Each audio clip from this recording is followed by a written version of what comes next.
Zoom aqui.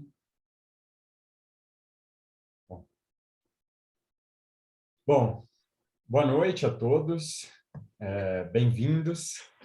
Hoje a gente começa o primeiro dia desse curso, Fundamentação da Matemática à Situação Atual. O curso vai ser ministrado pelo professor André Porto. Ele é professor na Universidade Federal de Goiás e é pesquisador do CNPq.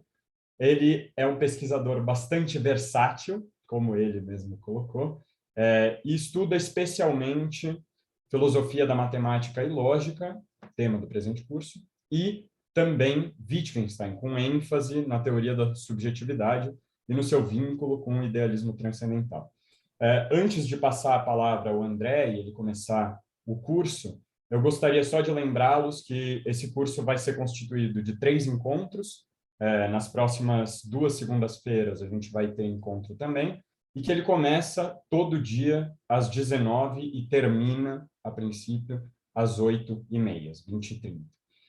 A configuração do curso vai ser a seguinte: a gente estava conversando antes de entrar aqui, vocês podem interromper o André quando vocês tiverem perguntas, e a gente vai ver como o curso se estabelece assim.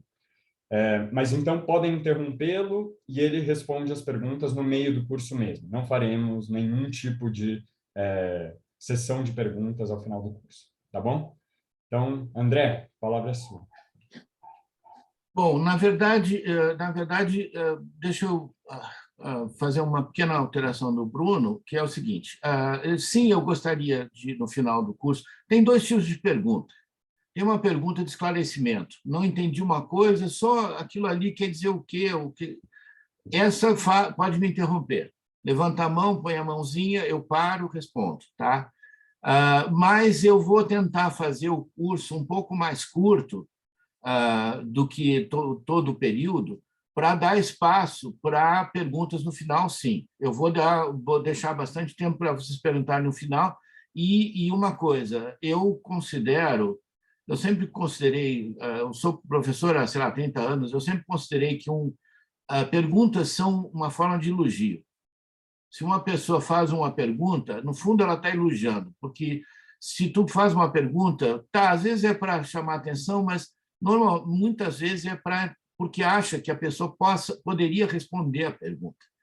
E isso significa que o professor falou foi considerado legal, o suficiente para tentar sair da monta e fazer a pergunta. Então, eu acho perguntas, eu não tenho problema de interromper. Se eu achar que alguma pergunta ao longo da palestra vai me levar para um caminho muito comprido, eu vou dizer, olha, vamos deixar para o fim. Então, essa pergunta eu respondo, mas eu respondo no final. Tá? Agora, e no final, ao contrário, muitas vezes os alunos dizem assim, eu queria ter perguntado isso aqui, mas eu não perguntei porque eu acho que é um pouco fora do assunto. Não fique com medo. Eu vou dizer, se eu achar que está muito fora do assunto, eu vou dar uma resposta genérica e quem sabe, vou dizer, olha, eu não vou poder entrar muito nesse assunto, porque ele é muito distante, então não vou poder falar muito, tá? Mas perguntas podem ser feitas, são bem-vindas, de todos os tipos. E se eu precisar me proteger, eu me protejo, tá? Mais uma coisa. Não, é isso. A única coisa que eu pediria, eu sou das antigas, quando alguém faz uma pergunta, por favor, se puder ligar a câmera, é mais legal responder para um rosto do que para uma letra. Responder para uma letra é meio chatinho. Então, assim, tá? Eu vou, então, compartilhar a tela mas saibam isso, que eu vou estar atento para que, caso haja alguma pergunta, eu vou estar atento para responder.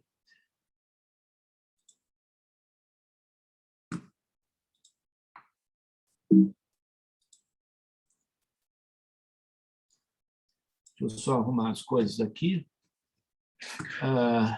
Bom, o que eu vou... isso aqui é um curso de 3 palestras relativamente curtas sobre uma coisa bem ampla. Então, o que eu vou contar para vocês, eu vou, digamos assim, descrever traços da situação, da discussão que me parece, da discussão atual sobre fundamentos da matemática. Obviamente, a maneira como eu vou descrever é uma maneira que eu imagino que seja correta, mas isso daí não se segue que seja realmente não é a única maneira de descrever, e certamente a gente pode duvidar, inclusive que pode ter alguns exageros ou ênfase, ou sei lá, o que a gente poderia discutir. Então, eu vou apresentar uma visão dos fundamentos da matemática. Tem um subtexto, eu imagino que a maior parte dos meus ouvintes sejam da filosofia, não sei. Não, aliás, estou com uma certa curiosidade depois de ficar sabendo quem são os meus ouvintes, mas imagino que muitos deles sejam filosofia. E uma das coisas e acho que em geral, a pergunta se cabe: qual é o papel do filósofo na discussão sobre fundamentos da matemática? Primeiro, ou tem algum papel? O filósofo deveria participar, e qual é o papel dele? Eu acho que um dos subtextos que eu vou insistir é de que, sim, tem uma parte que deveria ser feita pelo filósofo. Aliás, porque se o filósofo não fizer, alguém vai fazer, que vai ser um cara provavelmente vindo das ciências, da matemática, da computação, e faz isso, e ele vira filósofo na ausência dos filósofos. Tá? O que eu gostaria, então, uma maneira de conceber esses cursos é uma espécie de chamamento para dizer: existe uma coisa que é a filosofia da matemática. Tá? Não estou dizendo, quer dizer que a gente, para estudar filosofia, precisa saber filosofia da matemática? Não. Mas pode estudar filosofia da matemática e é legal saber que existe essa área. Tá? Muitas vezes ela sequer é visível. O problema é que a maior parte das pessoas não tem ideia nenhuma do que seja a filosofia da matemática. Tá? Então, a gente vai... e eu botei aqui o meu site, onde eu vou disponibilizar os slides da minha palestra, por duas razões. Eu botei bastante citações de pessoas. Por quê? Para mostrar que, quando eu digo que o fulano disse isso, eu ponho ao lugar onde ele disse. Ou seja, eu não vou inventar coisas. Tá? Eu documentar. E eu botei a referência das suas citações suficientemente completas para que a pessoa possa, caso haja interesse, eu vou falar de várias coisas, caso haja interesse de uma coisa ou outra, que ela possa correr atrás e se informar. Além disso, eu botei o meu e-mail, eu não tenho problema de receber e-mails, então, se a pessoa quiser me perguntar alguma coisa sobre biografia e sobre alguma coisa extra, pode entrar em contato comigo no meu e-mail. Tá? Os dois estão aqui, andré.porto.fg@gmail.com. Bom,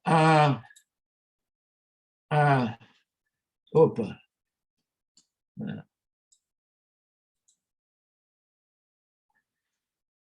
Bom,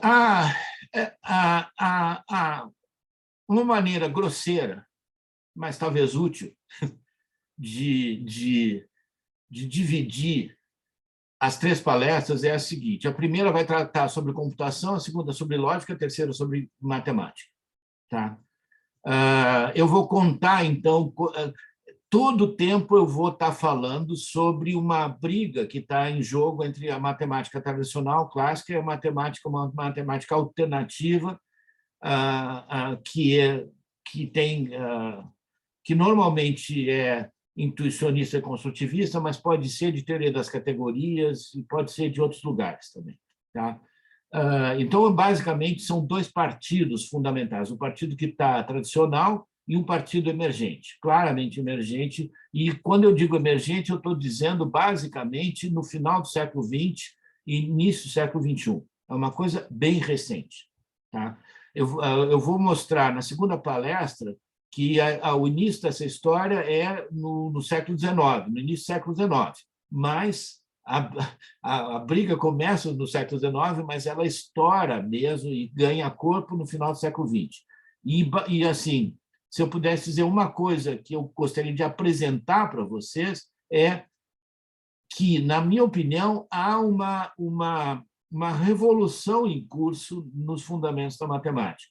Ela é uma revolução razoavelmente silenciosa, a maior parte das pessoas que não estão no ramo não sabem que estão acontecendo, e mesmo para a maior parte dos matemáticos, muitas vezes a revolução não é muito perceptível. Aqui e lá a pessoa nota alguma coisa, mas ela não nota muito. Então, muito do que eu quero fazer é como se fosse uma reportagem, mostrar essas paisagens e dizer por que eu acho que tem essa revolução em curso. Tá? Então, a primeira palestra vai se girar fundamentalmente sobre computação, a segunda vai girar sobre o que é lógica intuicionista, que é recurso terceiro excluído, que é a lógica alternativa, esse partido anticlássico, digamos assim, a concepção standard é clássica e tem um partido que digamos, se opõe ao classicismo, tá? Que eu vou chamar de construtivismo e intuicionismo, mas nem sempre são construtivistas, muitas vezes são de teoria das categorias e outras coisas, tá? Uma coisa muito importante é que há uma proposta de mudança na lógica subjacente. Então, a própria lógica é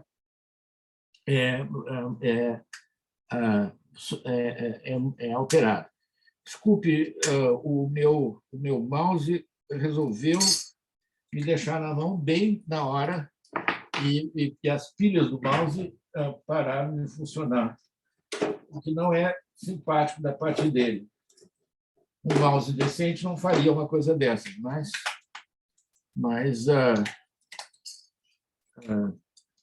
bom, vou esperar que ele volte. Conectou. Bom, então tá.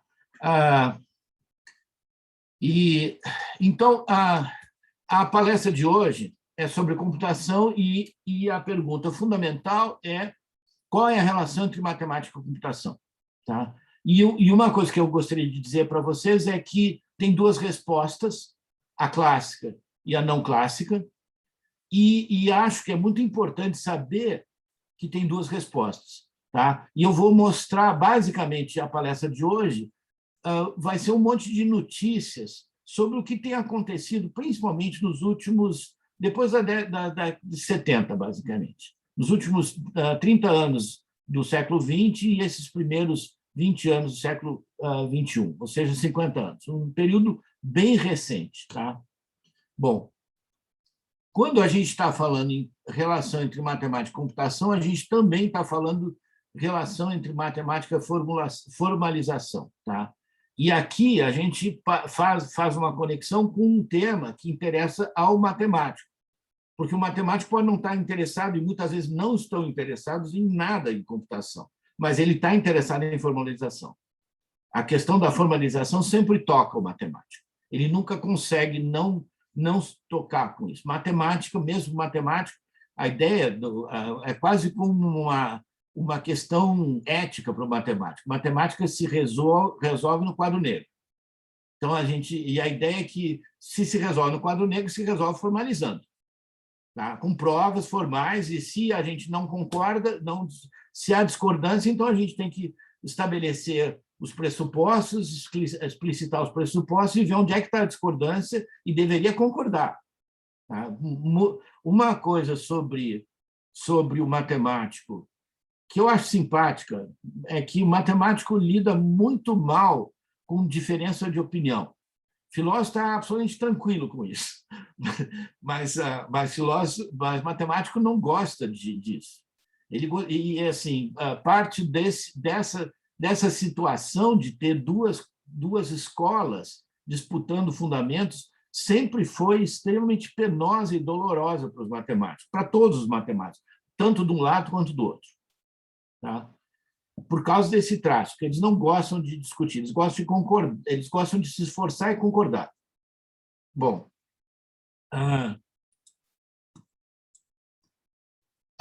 tem um divisor de águas, que é o teorema de incompletude de Gödel, principalmente o primeiro teorema.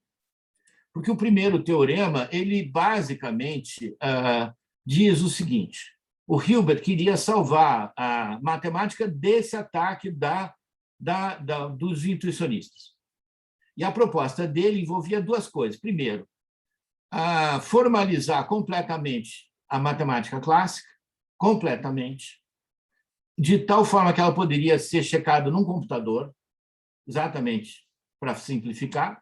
E a segunda coisa é provar a completude e corretude de uma maneira que até o intuicionista teria que concordar que era mais estrita ainda do que ele mesmo, intuicionista. Ela é muito estrita, com um linguajar impecável para qualquer um dos debatedores. Bom, o Hilbert não é, normalmente as pessoas não dizem dessa maneira. O Hilbert fez um fiasco triplo. Ele disse três coisas: que ele ia formalizar completamente a matemática, que ia provar a consistência dentro da matemática recursiva, provar a consistência da matemática clássica e depois demonstrar a solubilidade de qualquer problema matemático, demonstrando a decidibilidade da lógica de primeira ordem. Ele errou os três. Normalmente os livros não dizem desse jeito, mas foi isso que aconteceu. O teorema número 1, primeiro teorema de Gödel, enterra o projeto de formalização completa da matemática. Por quê? Porque qualquer formalização da matemática que resolva incluir uma partezinha importante da matemática, que é a aritmética, está fadada à incompletude. Tá? Se fosse alguma coisa que não fosse aritmética, não era problema, a gente jogava fora, mas a aritmética não dá para jogar fora, porque jogar fora, tu joga fora a análise, joga fora tudo. Então, a aritmética tu tem que formalizar. E o Gödel mostrou que se tu formaliza a aritmética, que qualquer formalização da aritmética é incompleta. Tá? Uma maneira filosoficamente adequada, me parece, de entender o impacto do primeiro teorema de Gödel é esse. O segundo teorema de Gödel enterra o sonho do Hilbert de demonstrar a consistência. Ele diz que a consistência não pode ser demonstrada na mesma linguagem, caso contrário, tu vai entrar em contradição, vai produzir uma espécie de problema do falso dentro da tua teoria. Tá?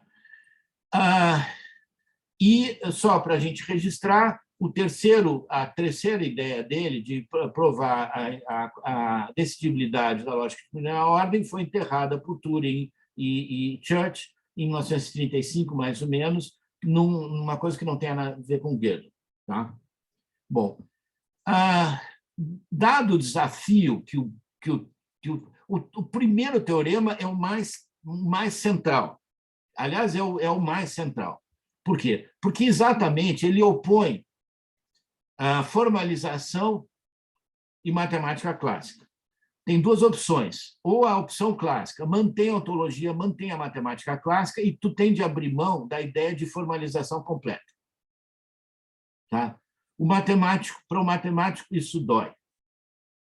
Tá? Dói. Por quê? Porque, num certo sentido, o sonho matemático de ver todas as disputas resolvidas vai por água abaixo. Tá? A ideia de que tu pudesse fazer uma formalização definitiva e que todas as disputas matemáticas pudessem ser resolvidas simplesmente ao nível da formalização, isso vai por água abaixo. O matemático vai ter de engolir alguma coisa da filosofia e das alterações de posição conceitual e tudo mais. Tá? A outra opção intuicionista, por outro lado, recusa a ontologia e vai muito mais além, porque, no fundo, altera a própria base lógica da matemática clássica, como se tu alterasse o sistema operacional da matemática. Tá? Mas mantém, isso que é importante, mantém uma conexão firme entre matemática e computação formalização. Então, o curso inteiro vai ser organizado sempre entre a concepção tradicional clássica e a concepção oposta, de oposição, que é normalmente intuicionista e construtivista, mas não necessariamente porque ela vem de vários lugares, vem da computação, vem da teoria das categorias, vem de vários lugares que foram se juntando e formando um grupo coeso que é estranho. E esse grupo ele realmente se junta mesmo no final do século XX. Tá? Bom, então, uma coisa, dado que a pergunta fundamental do curso é qual é a relação entre matemática e computação, e eu descrevi duas posições opostas, então vamos ver qual é a posição desse grupo, que é o grupo intuicionista. Bom, basicamente, a proposta intuicionista faz isso aqui. Ó. A matemática, a teoria dos tipos intuicionista e a teoria da computação, a teoria abstrata da computação, eu vou explicar mais tarde, vão colapsar numa só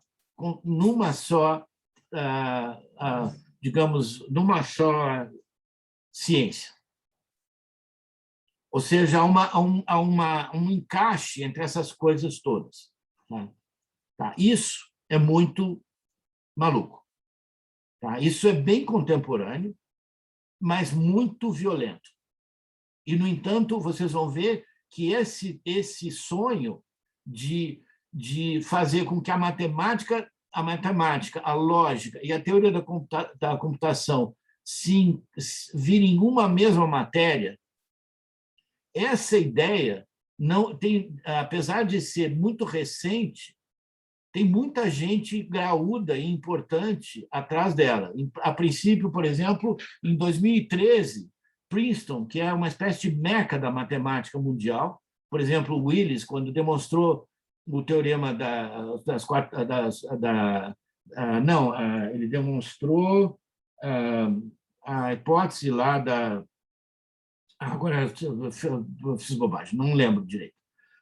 Mas ele foi aonde? Ele foi em Princeton. Ele foi em Princeton.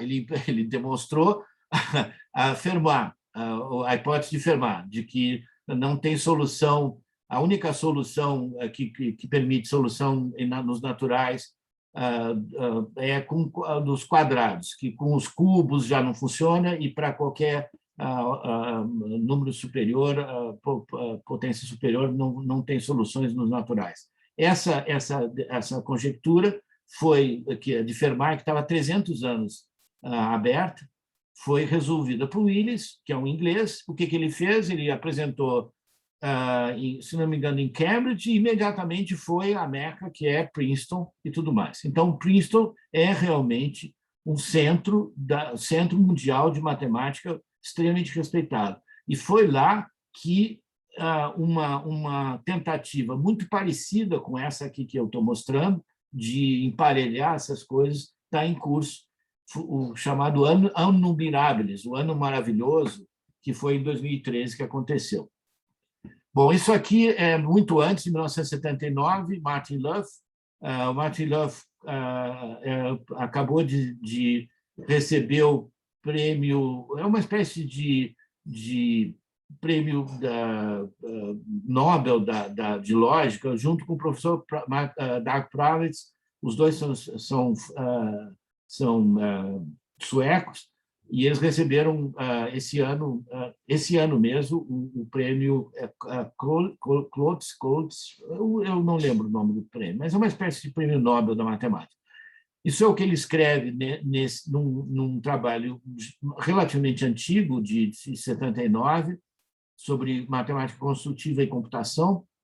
Ele diz o seguinte: é uma convicção dos intuicionistas ou dos construtivistas, usarei esses termos como sendo sinônimos, de que as noções matemáticas básicas, acima de tudo a noção de função, devam ser interpretadas de tal forma que a separação entre matemática, isto é, a matemática clássica, e computação, com a qual estamos acostumados hoje, desapareça completamente. É isso que eu estou falando quando eu escrevo isso aqui. Então, é essa a ideia que eu estou falando.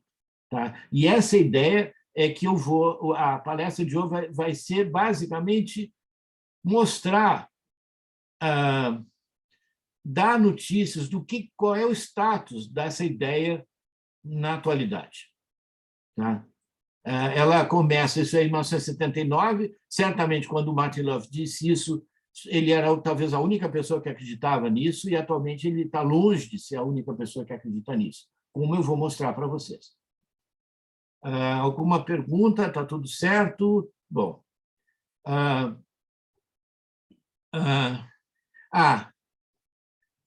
Quando a gente fala, eu botei aqui a teoria da computação. E, na verdade, para que essas coisas se encaixem, para que a matemática se encaixe com a lógica e se encaixe com a teoria da computação, tu tem que mexer nas três. Nenhuma delas fica exatamente do jeito que estava. A matemática não fica do jeito que estava, a lógica não fica do jeito que estava, e a teoria da computação tampouco fica do jeito que estava. Tá? Não é assim que vai ficar igualzinho e tudo mais. A coisa é mais complicada. Não ia ser tão simples. As questões de fundamentos da matemática têm, na verdade, pelo menos 2.500 anos e não vai resolver tão simples assim. Então, assim, a primeira coisa é que, quando a gente fala em computação, e quando a gente faz uma faculdade de computação, normalmente o que a gente aprende são chamadas as linguagens imperativas. 99,9% das linguagens que as pessoas conhecem são imperativas. Alguns poucos conhecem, talvez, alguma linguagem funcional. A mais popular entre as linguagens funcionais no mercado é a Haskell, que não é uma linguagem funcional pura, mas é a linguagem mais conhecida no mercado, a Haskell. Tá? Essas outras linguagens todas, Java, Python, C, C++, Pascal, Fortran, todas elas são imperativas, todas elas. Tá? Então, a primeira coisa que, quando eu estou dizendo, é preciso saber, e quando eu estou falando em teoria da computação, estou falando em teoria da computação de linguagens funcionais, não de linguagens imperativas. Tá? Eu vou explicar por quê. Vou gastar um tempo com isso. Primeiro, o paradigma, isso aqui é um livro de teoria da programação recente. O paradigma imperativo clássico usa variáveis modificadas, que são as variáveis normais que a gente usa em programas de computador. Tá? As variáveis de computador são diferentes das variáveis matemáticas. Eu vou mostrar por quê. De acordo com esse modelo, uma variável é vista como uma espécie de container, uma caixinha, ou localização, claramente referindo-se à memória física. Tu tem um ponteiro que aponta para a caixinha e dá um ponteiro de memória. E o conteúdo da caixinha é a variável. E qual o nome pode ser dado, a qual pode ser dado um nome, tu pode atribuir um nome a um ponteiro. Na verdade, o computador associa o nome da variável ao nome do ponteiro, e o conteúdo da variável é o conteúdo da memória que é apontada pelo ponteiro. E contém valores, geralmente do tipo homogêneo, por exemplo, inteiros reais, caracteres. Isso se o teu programa não tiver com bug, e aí muitas vezes o teu ponteiro não tem um tipo homogêneo e põe um monte de lixo lá dentro. Tá? Esses valores podem ser alterados ao longo do tempo pela execução de comandos de atribuição. Tá? O que é mais característico é exatamente os comandos de atribuição. O que são comandos de atribuição? São aquela coisa mais comum da linguagem de programação, que é, eu pego uma variável, por exemplo, uma variável A, e incremento essa variável e põe aonde? Na própria caixinha que era a variável. Tá? Note-se que, se eu ler essa variável A, como a gente normalmente lê em matemática, o único número que satisfaz isso seria zero. Aliás, zero não satisfaz isso, não tem número que satisfaça isso. Não tem número que satisfaz isso. Como é que um número que tu soma 1 vai continuar sendo ele mesmo? Tá? A resposta é: A nunca vai ser igual a mais 1. Tá? Nunca vai ser, nunca pode ser igual a mais 1. E, no entanto, quando a gente escreve computação, a gente geralmente faz isso. A mais 1 igual a A. E a gente lê desse jeito. Tá? Claramente é uma linguagem muito diferente da linguagem da matemática. Bom, as linguagens funcionais puras usam o conceito... E essas são as linguagens imperativas. Tem as linguagens funcionais puras, a que vocês conhecem provavelmente mais é Haskell, opa, as linguagens funcionais, o Haskell, mas tem outras. Por exemplo, o Coq, tem todos os verificadores automáticos de prova, a PVS, todos eles são linguagens funcionais, na verdade. Tem, que mais? Bom, esses, fundamentalmente, os exemplos de linguagens funcionais puras são os verificadores automáticos de prova. Tá? Linguagens funcionais puras usam um conceito de variável semelhante ao da matemática. Uma variável nada mais é do que um identificador que representa um valor fixo. Em vez disso, costuma-se dizer, às vezes, que as linguagens funcionais não têm variáveis, o que significa, em suas formas puras, não tem nenhuma variável modificável. Tá? Se tu tem uma variável ligada, ela está ligada a um para todo e ela não muda de domínio. Se existe, também não muda. Se tu tem uma variável funcional, por exemplo, se tu atribui um valor à variável, aquele valor vai corresponder a um valor de y que é fixo para cada valor de x.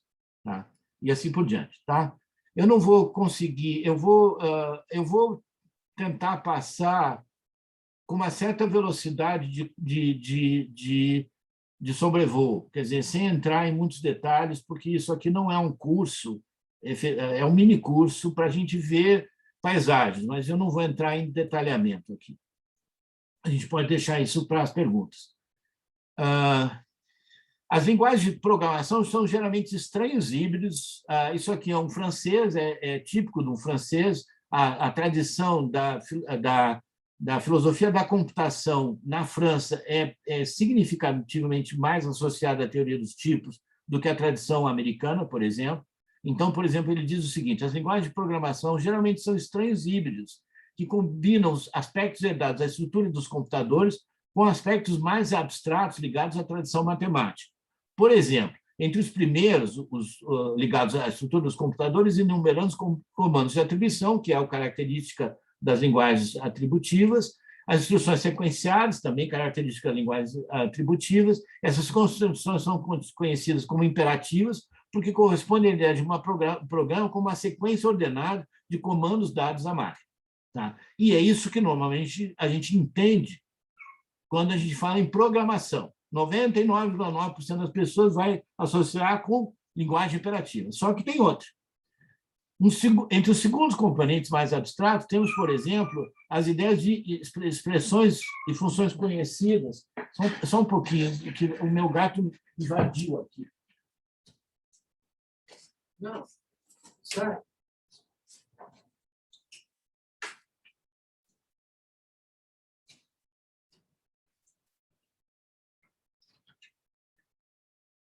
Desculpe. Isso é ridículo, um gato invadido. Bom, segundo os componentes mais abstratos, temos, por exemplo, as ideias de expressões e funções conhecidas como declarativas. Eu vou dar um exemplo, por possuírem um significado independente de qualquer execução sequenciada em uma máquina. Um exemplo muito claro é o seguinte: vamos pegar um arranjo, um array, e vamos fazer a soma de um array. Esse é o programa imperativo tradicional. Eu não vou botar esse programa, ele vai entrar no array, vai somando e soma todos os númerozinhos que estão aí dentro das caixinhas. Tá? Mas existe um outro, que é o chamado array recursivo. Por que não entrou aqui? Só um pouquinho. Por que não entrou array recursivo?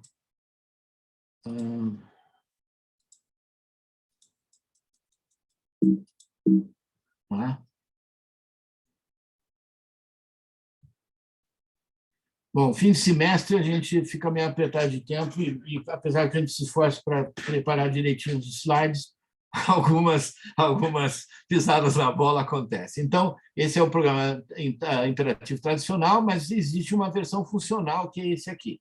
Tipicamente e isso tem, por exemplo, em Pascal tem recursão, em C tem recursão, C++ tem recursão, na própria Fortran tinha recursão. Tá? Normalmente, os programadores se pelam de medo dos programas com recursão. Eles acham difícil de entender, eles preferem muito mais a versão imperativa. Eles não gostam de funcional. Mas o ponto que eu estou chamando a atenção é que, quando a gente faz esse programa, roda esse programa, é exatamente a concepção que eu estou dizendo. Por quê? Porque a concepção de variável é a tradicional. Eu vou pegar e rodar para vocês, já que é um programa menos conhecido. Aqueles que conhecem bastante recursão, eu peço desculpa, porque é meio bobo, mas que é o seguinte. Então, a gente começa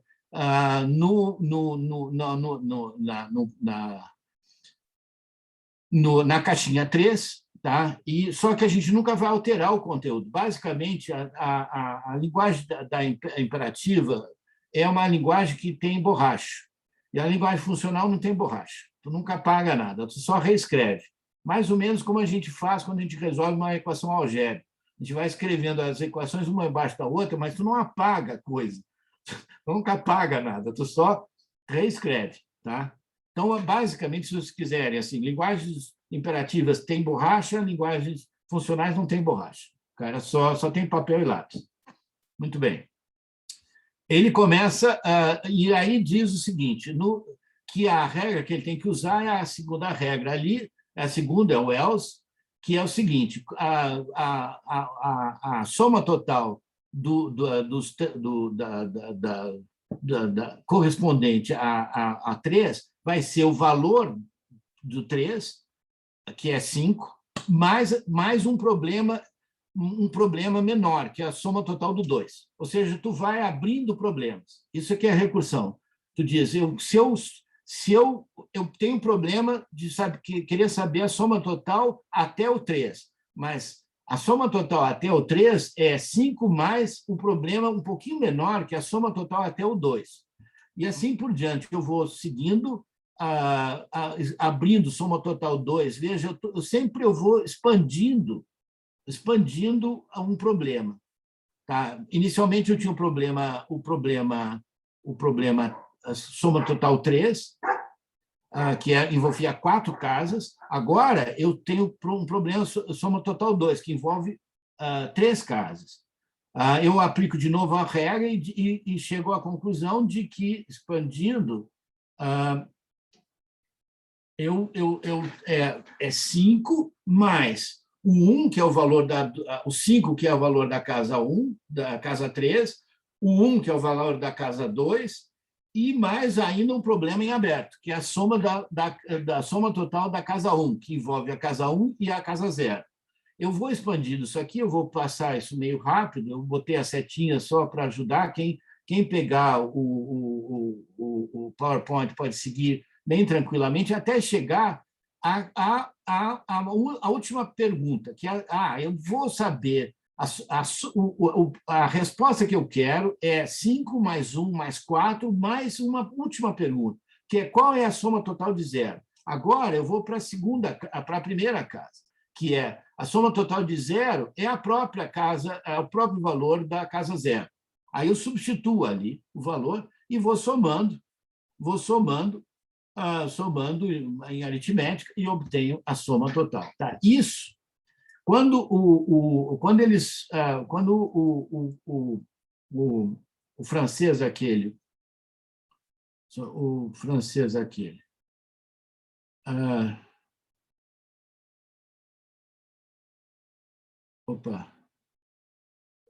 aqui, só um pouquinho. Nossa, só um pouquinho.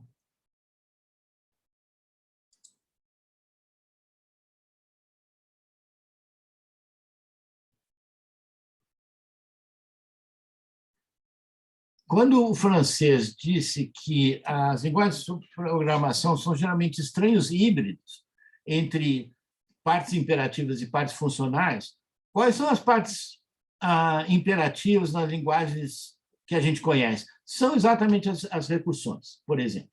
Tá? Então, esse é o importante. Aí a gente passa isso aqui, vamos passar rapidinho.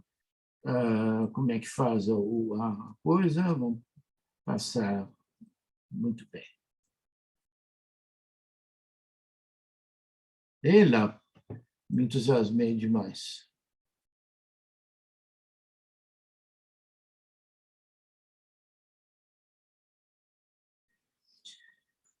Aqui é o que nos interessa, que a questão das imperativas e as funcionais tem a ver com o assunto que a gente está tratando, que é a formalização da matemática? Que é o seguinte: a principal desvantagem com as linguagens computacionais imperativas... esse Streicher, Thomas Streicher, é um cara maravilhoso, ele é muito legal. Ele é ativo atualmente e acho as coisas que ele escreve fantásticas.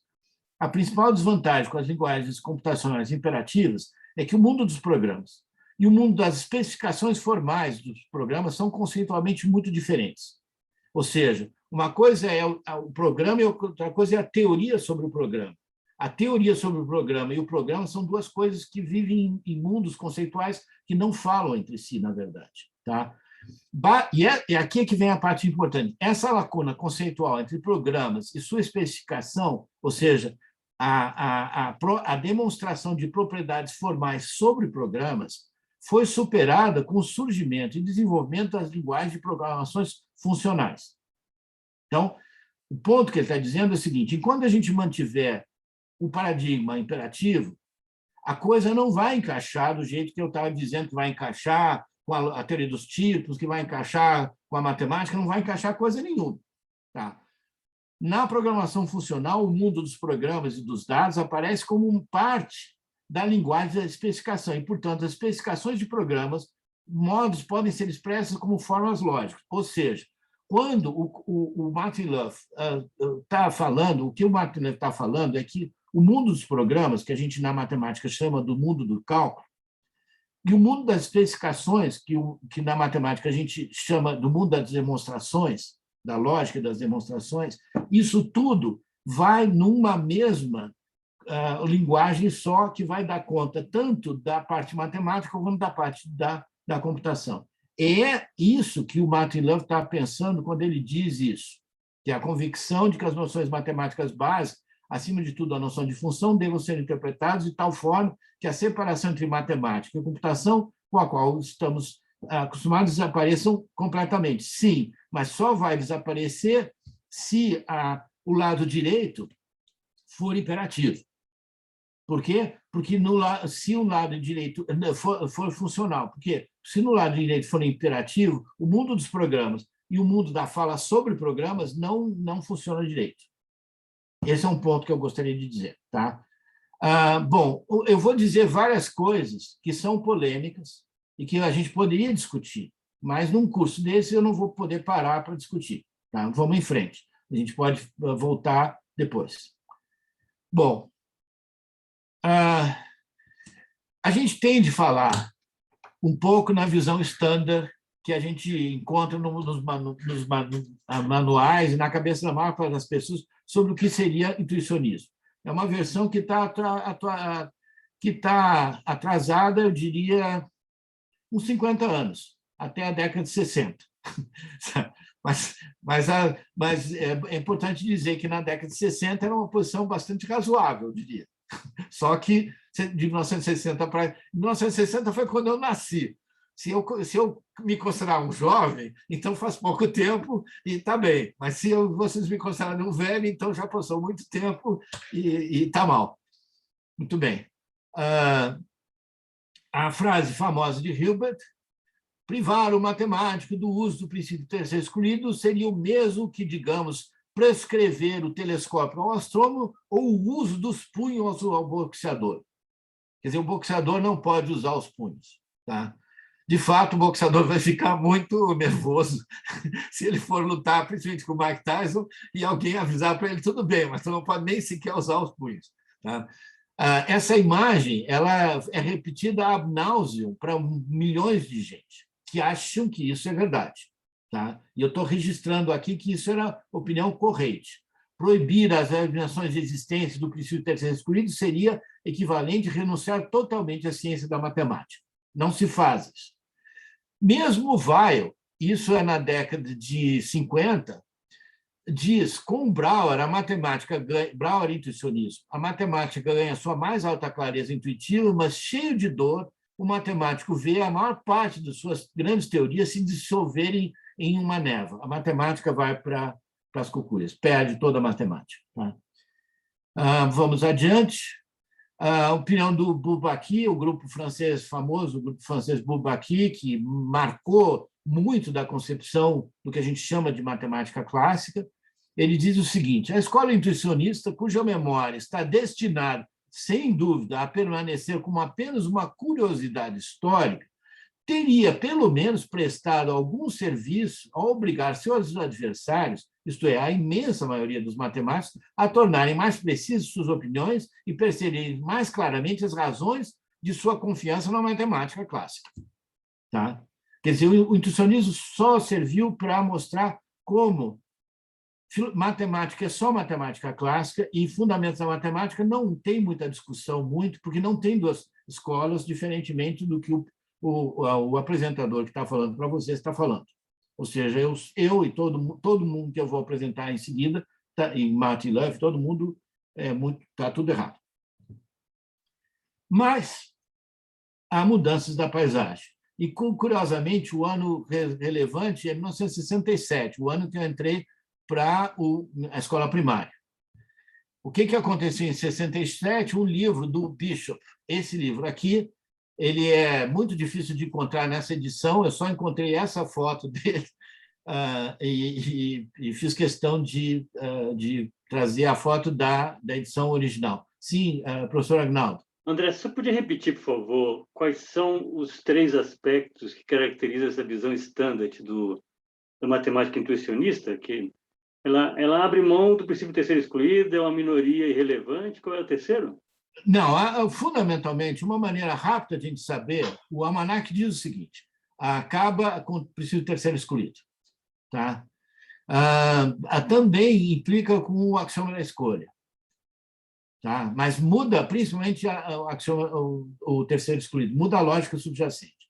Na verdade, é muito mais coisas. A segunda apresentação, eu vou entrar, digamos, mostrar o que é, no fundo, a diferença é sobre a noção de existência na matemática. A discordância, no fundo, é sobre a existência, fundamentalmente, de funções. Tá?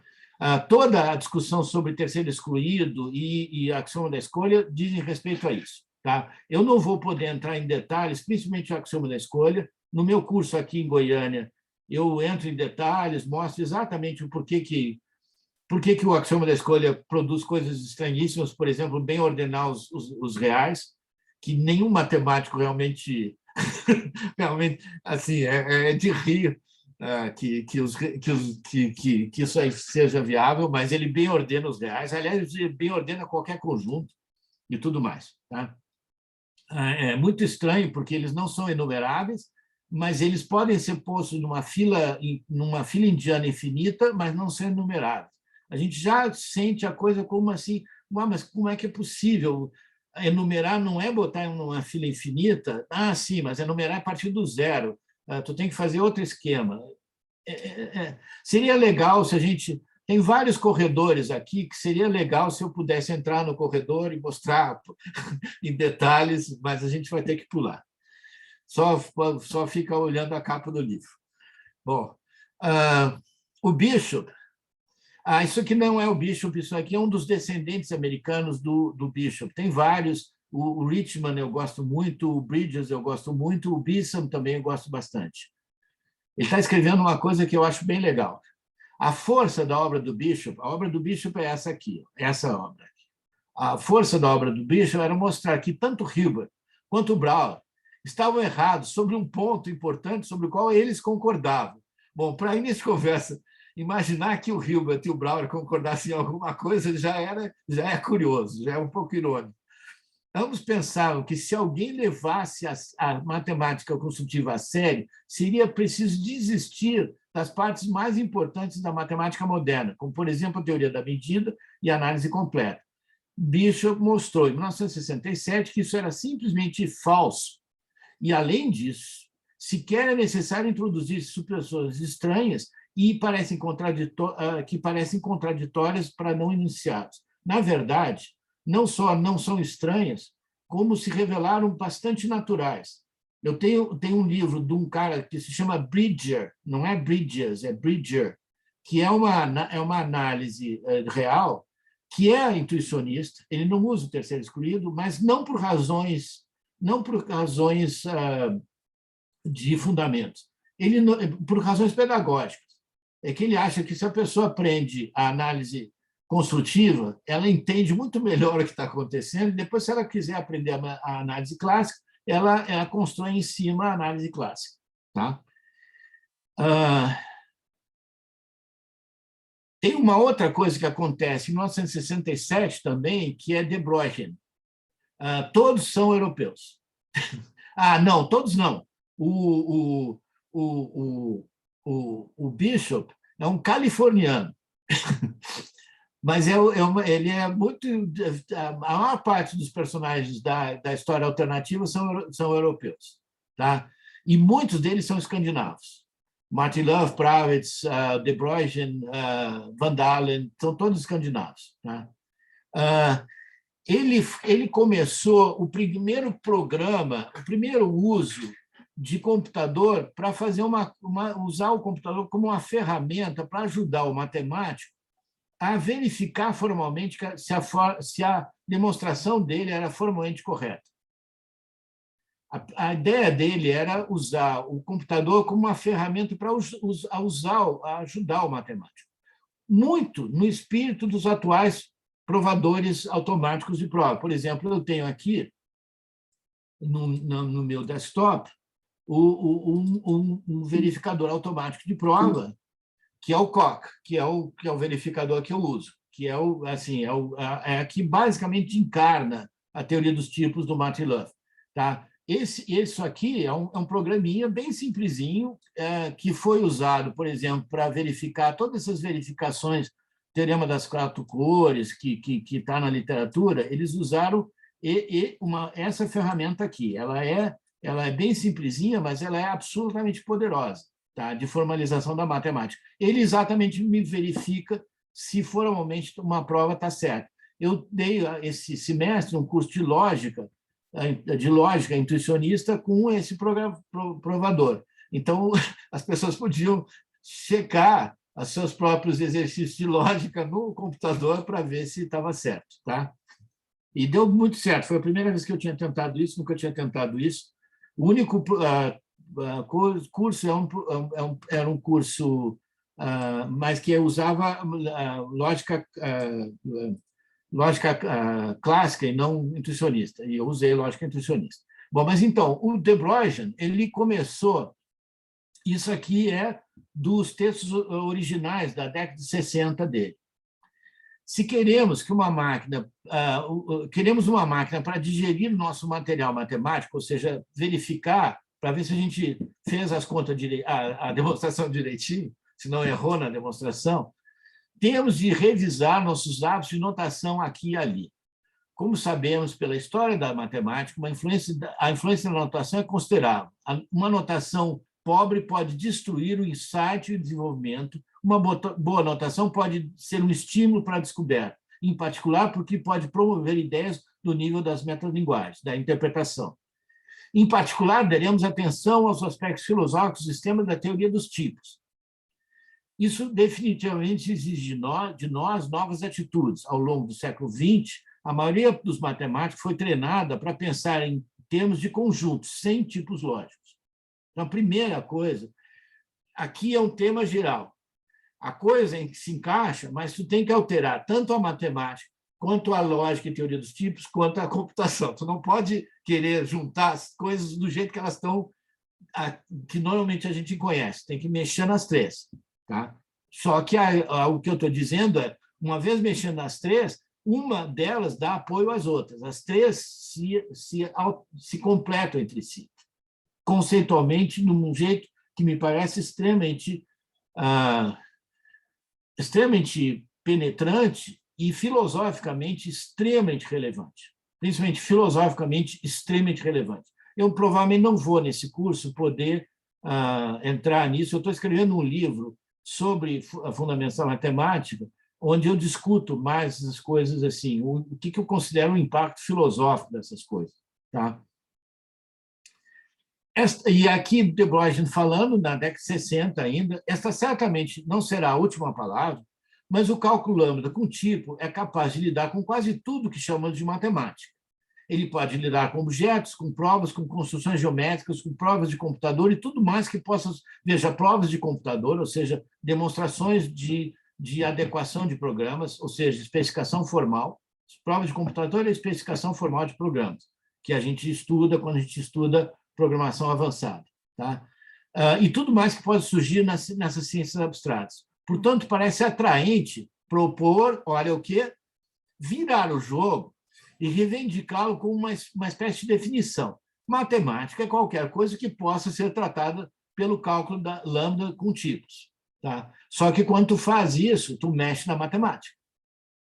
Tá? Para encaixar a matemática na teoria dos tipos, tu não consegue manter a matemática, por exemplo, na teoria dos conjuntos. Tu pode pegar formalmente a matemática, mas a interpretação fica totalmente diferente.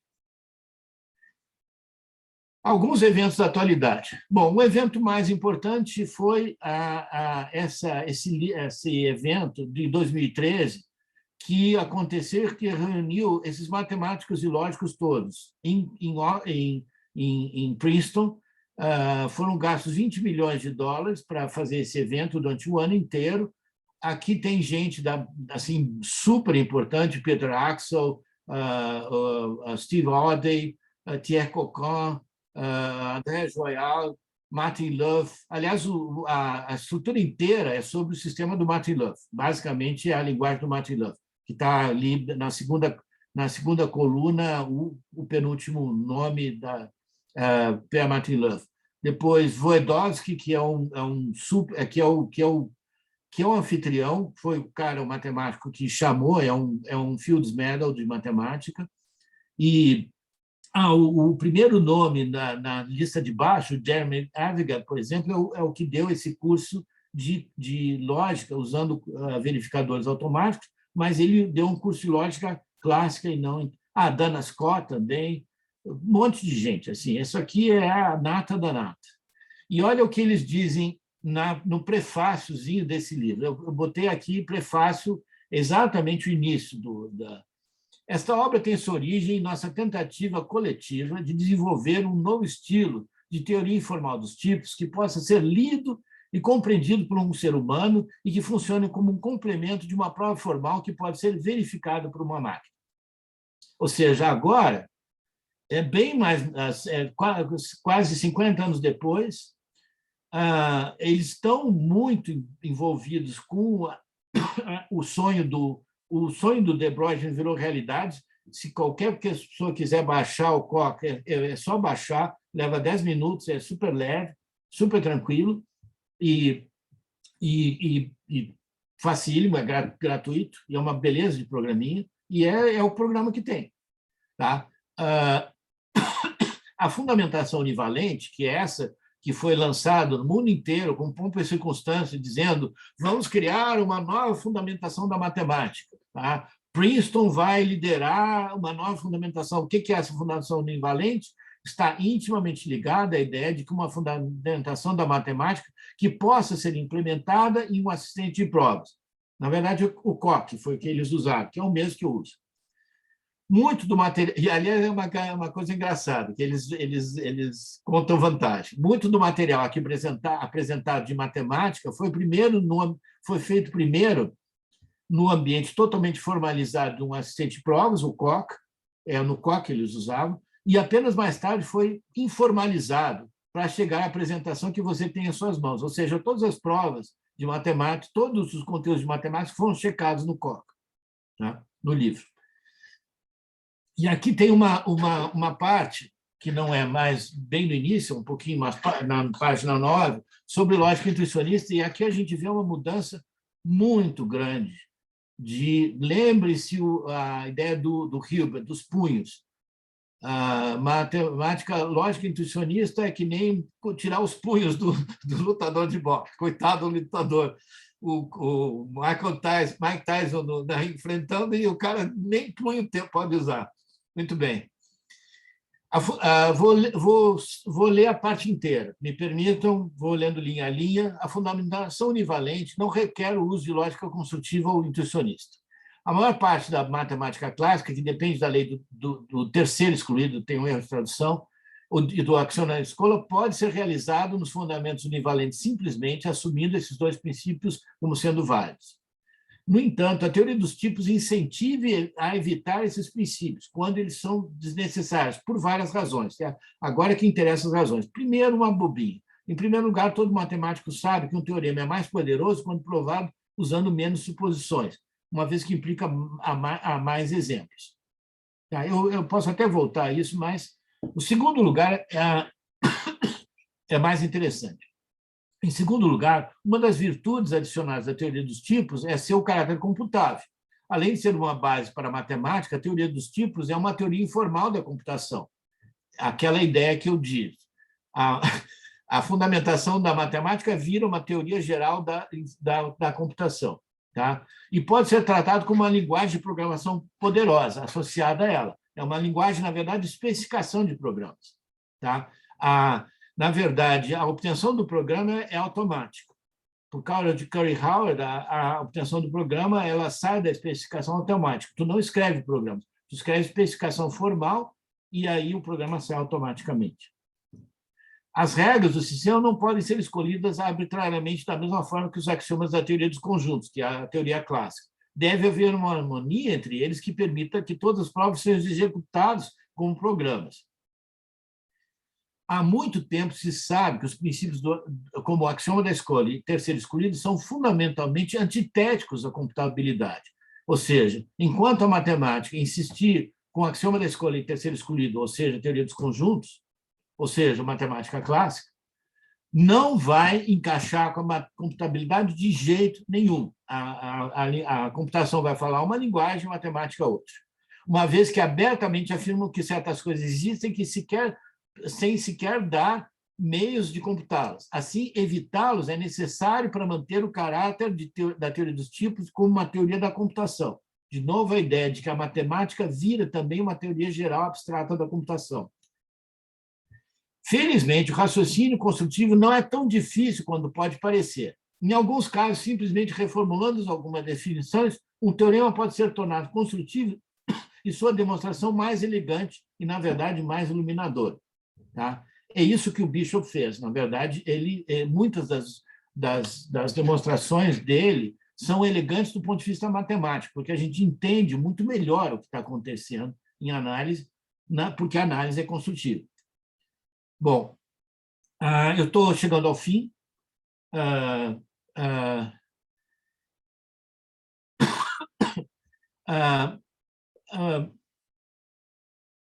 Uma mudança de jeito de conceber o que é matemática intuicionista. A própria maneira de conceber o que é matemática intuicionista mudou. Basicamente, o Brouwer queria mostrar que o Hilbert e os clássicos estavam errados, ou seja, que eles demonstravam teoremas que o Brouwer dizia que eram falsos, ou seja, ele queria brigar e dizer que tem teoremas matemáticos clássicos que são falsos. Tá? Nós vamos ver que a briga, depois da década de 60, muda completamente. Tá? Então, na época do Brouwer, isso aqui é Van Dalen, Brouwer usou a técnica dos com 300 principalmente para obter resultados negativos, ou seja, mostrou que várias propriedades clássicas de contínuos não podem ser provadas. Aliás, o Brouwer não dizia isso, não é que eles não podem ser provadas, eram falsas, ele dizia são falsas. Por exemplo, o contínuo não pode ser bem ordenado, a existência de um máximo de uma função contínua em intervalo unitário fechado nem sempre pode ser demonstrado, e o teorema do valor intermediário falha no caso do geral. Na terceira palestra, eu vou voltar ao teorema do valor intermediário como um exemplo paradigmático de o que acontece nesses casos em que tu não tem um correlato intuicionista para o caso clássico. Tu tem, na verdade, um correlato mais fraco. Eu vou voltar a esse ponto mais tarde, na palestra 3. Note a diferença de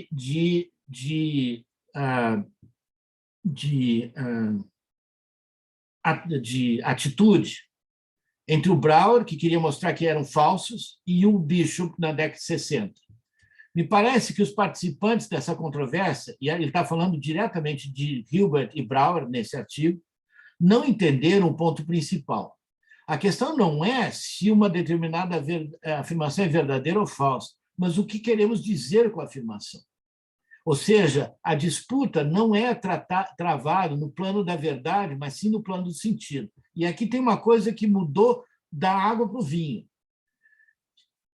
Em vez de tentar mostrar que a matemática intuicionista, que para a matemática intuicionista certos teoremas, por exemplo, que toda função é contínua em todos os pontos, que são falsos classicamente, são verdadeiros intuicionisticamente, ao contrário, a análise de Bishop é consistente com a matemática clássica, ou seja, cada proporção P na análise de Bishop tem uma interpretação imediata que é a mesma em classe, a mesma coisa.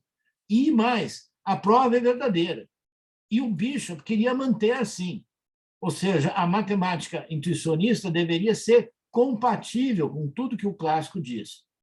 Em vez de tentar demonstrar que certas coisas são falsas, por exemplo, que existem funções descontínuas, por exemplo, em todos os pontos, as chamadas funções patológicas, não, o objetivo é o oposto do Brouwer, é mostrar que tudo que o clássico diz ou é um teorema intuicionista, e todos os teoremas intuicionistas são teoremas clássicos, e tudo que o clássico diz que não é teorema intuicionista tem uma interpretação que faz sentido, que é mais fraca, mas faz sentido na matemática intuicionista. Eu vou voltar a esse ponto, principalmente na palestra 3.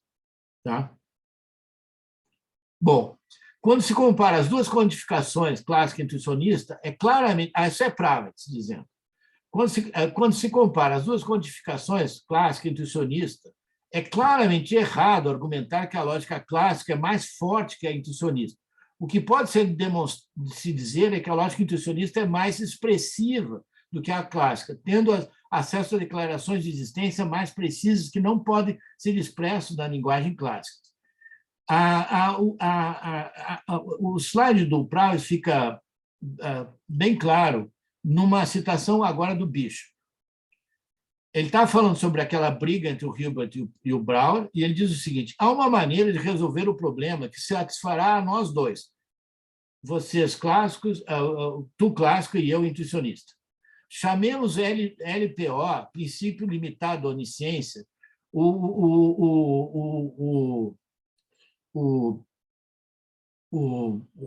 Brouwer, não, desculpe, o Bishop, às vezes, de uma maneira um pouco jocosa, ele diz o seguinte: o princípio terceiro excluído é um princípio da onisciência. Então, ele diz o seguinte: tu quer fazer a matemática clássica? Me diga o seguinte, tu introduz um Deus e tu pergunta quais são os poderes de onisciência desse Deus, quais são quais são as coisas que ele pode saber, tá? Quais são os poderes digamos, não humanos que tu vai atribuir a esse Deus. Tá? Esse princípio limitado à onisciência é um princípio que só diz sobre sequências numéricas computacionais simples. Então, é um poder, já é divino, mas porque envolve uma tarefa infinita, mas é bem limitado, assim, é um Deus bem fraquinho. A afirmação de que é possível fazer um cálculo infinito do tipo que descrevemos. Tá? Eu não botei a descrição. Então, se você precisar do princípio da onisciência limitada para demonstrar um teorema, porque tu é clássico, simplesmente assuma esse princípio em seu sistema, já que esse princípio implica o que quer que seja um teorema para você. Tu quer fazer a tua matemática, põe esse teorema e tu consegue fazer. Como um axioma, tu põe esse axioma lá. Tá? Você poderá fazer toda a sua matemática no meu sistema, sem nenhuma perda de significado, sem nenhuma mudança essencial na maneira com a qual você está acostumado. Mas, para mim, fazer matemática em seu sistema implicaria em uma perda significativa de poder expressivo. Simplesmente, o teu sistema não oferece capacidade expressiva para certas distinções que são cruciais para mim. A gente vai ver isso na aula que vem. Como podemos trabalhar no seu sistema e buscar ambos o que cada um quer, e eu não posso trabalhar no seu sistema, por favor, tente compor comigo e aceite o meu sistema. Tá? Essa ideia é a ideia, na verdade, que está por trás de todos os provadores automáticos. Eles são vendidos para o COC, é usado aqui em Goiânia, por exemplo, no departamento de matemática e tudo mais. Tá? E os matemáticos clássicos usam o COC e não se dão conta de que, na verdade, aquilo ali é intuicionista, que aquilo é uma linguagem funcional intuicionista. Claro, o COC te permite tu introduzir o axioma da escolha. Tu quer o terceiro excluído, tu quer bivalência, ele diz para todo P, para toda proporção P, P ou não P. Pronto, e aí tu consegue derivar o que tu quiser, fazer o que tu quiser classicamente. Tu pode também usar o axioma da escolha e fazer. É por isso que os verificadores automáticos de provas não são vendidos só para intuicionistas. Eles são vendidos para clássicos também, e o clássico, na verdade, não se dá conta de que ele está, na verdade, rodando em cima de um sistema formal que, no fundo, é intuicionista. Tá? Porque qualquer verificador automático não tem como não ser intuicionista. Não existe um verificador que trabalha com verificações de demonstrações. Isso é intuicionismo.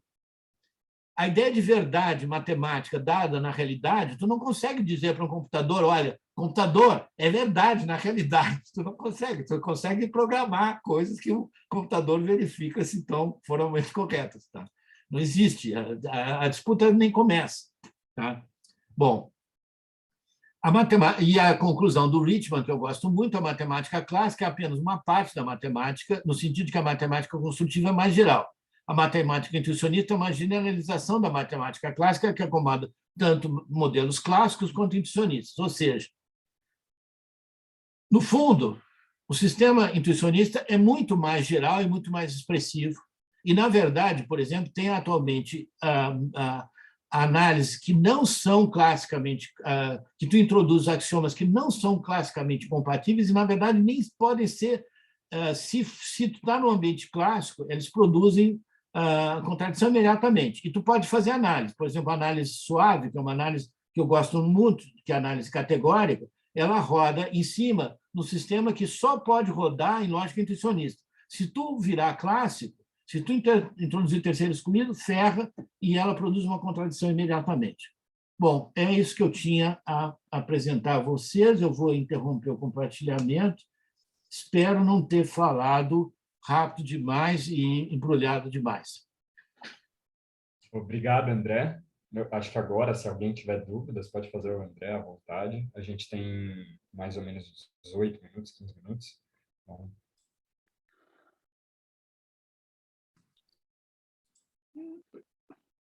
Posso começar com uma perguntinha assim, mais, digamos, histórica desse negócio? Sim, claro. Muito obrigado, André, pela exposição. A questão é que 50 anos atrás você não tinha computação com o desenvolvimento que você tem hoje, não é isso? Dá para dizer que o desenvolvimento, a mudança dessa matemática intuicionista tem a ver com o desenvolvimento da computação de lá para cá ou não? Não, porque na aula que vem eu vou abrir, e a data com a qual eu vou abrir é 1797. Eu diria que foi em 1797 que o cisma aconteceu. Ou seja, tem a ver com computação? Tem. Com a computação ficou muito mais escrachado, sim. Mas sempre, desde 1797, já há uma briga muito antes de... É razoável dizer que a matemática moderna, clássica, conjuntista, dá 1870, que é o ano dos primeiros artigos do Cantor. Então, começaria em 1870. Bom, eu vou sugerir que 1797, com a nova definição de função que proposta por Lacroix, um francês, já a cisma crucial apareceu. Então, assim, agora, uma das coisas é o seguinte: durante vamos pegar 1797, 1800, né? Todo o século XIX, todo o século XX e 20 anos do século XXI. Tá? Então, 220 anos de cisma. Tá? O que aconteceu nesse período? Bom, uma coisa é o seguinte, com o advento dos computadores, na verdade, com o progresso do fundamentação da matemática, por exemplo, Frege, eu costumo dizer nas aulas de lógica que quando o Frege corrige o problema dos quantificadores e permite o uso da lógica em relações e não só em propriedades, ou seja, o Aristóteles, a lógica de Aristóteles é formalmente correta, apesar de que semanticamente no meu entender está complicada, mas formalmente correta, mas ela só lida com propriedades.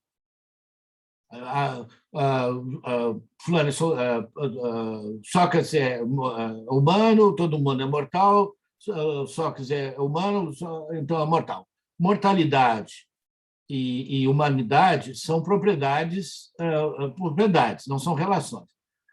Gosta de, mais velho que, mais brabo que, mais alto que, são relações. A lógica das relações tem um artigo fantástico que eu uso nas minhas aulas de lógica para mostrar por que se a gente usa o sistema, não vai funcionar nunca. Tá? Então, eu costumo dizer que quando o Frege resolve, e o Frege que cria, na verdade, o cálculo lambda é uma criação de Church, que foi um aluno de Frege. Mas Frege só não cria o cálculo lambda por uma questão filosófica que ele não podia quantificar sobre propriedades.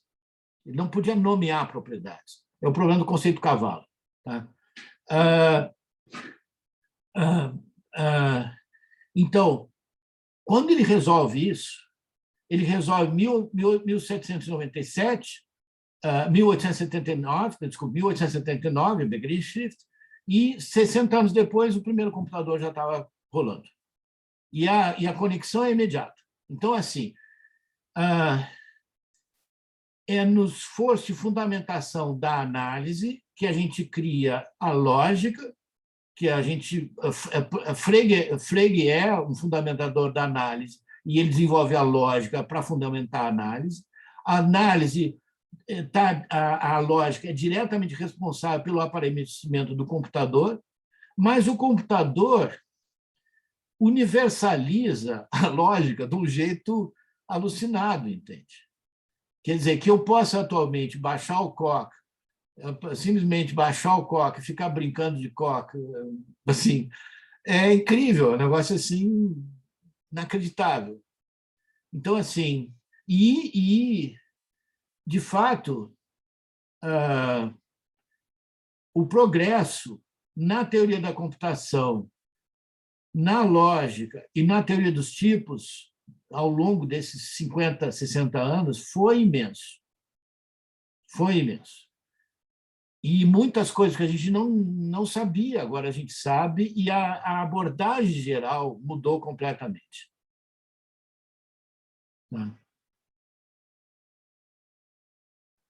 Yeah.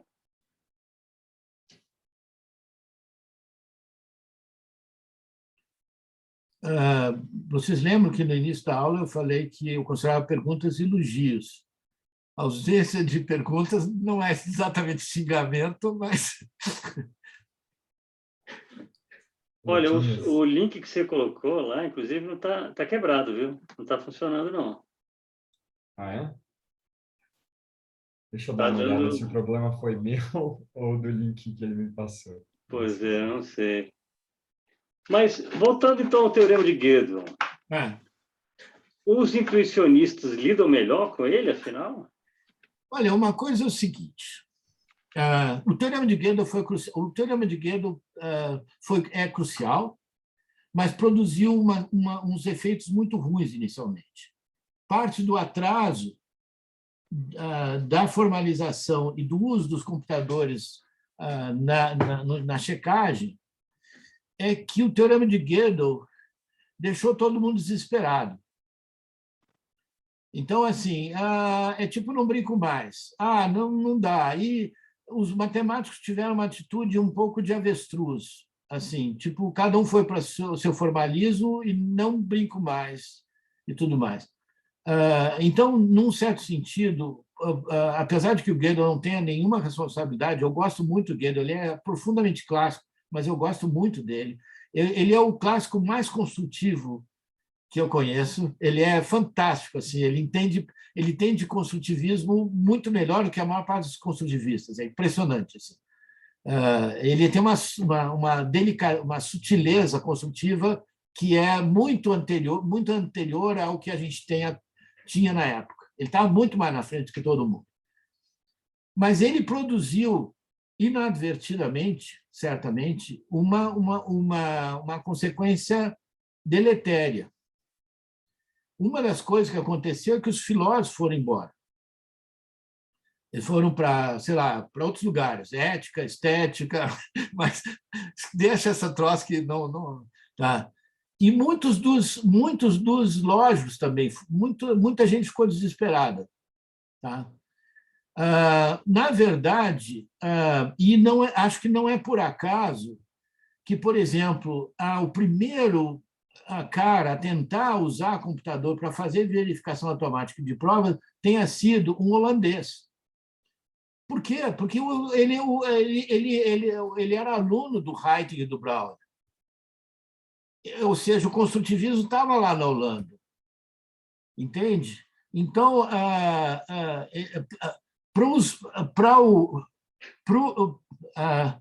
para algumas pessoas, o teorema de Gödel não foi surpresa. Certamente, para o Brouwer não foi, para o Wittgenstein não foi. Eu tenho apoio para esse troço, é uma observação estranha. Para os Skolem não foi. Para os Skolem não foi. Para alguns poucos lógicos não foi estranho. Tá?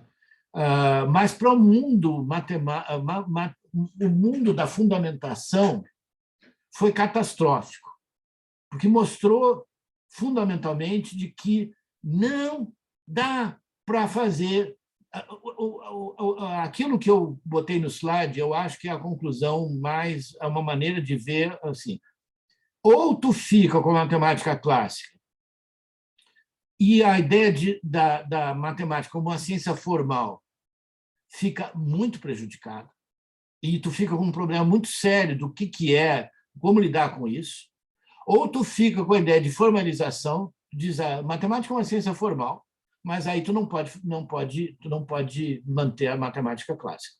Tá? Ou seja, ou tu é platônico, ou tu é formalista. E o matemático quer ser, ele gostaria de se manter platônico, mas ele não gostaria de abrir mão do formalismo.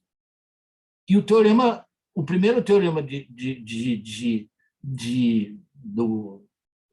Gödel diz o seguinte: isso é totalmente impossível.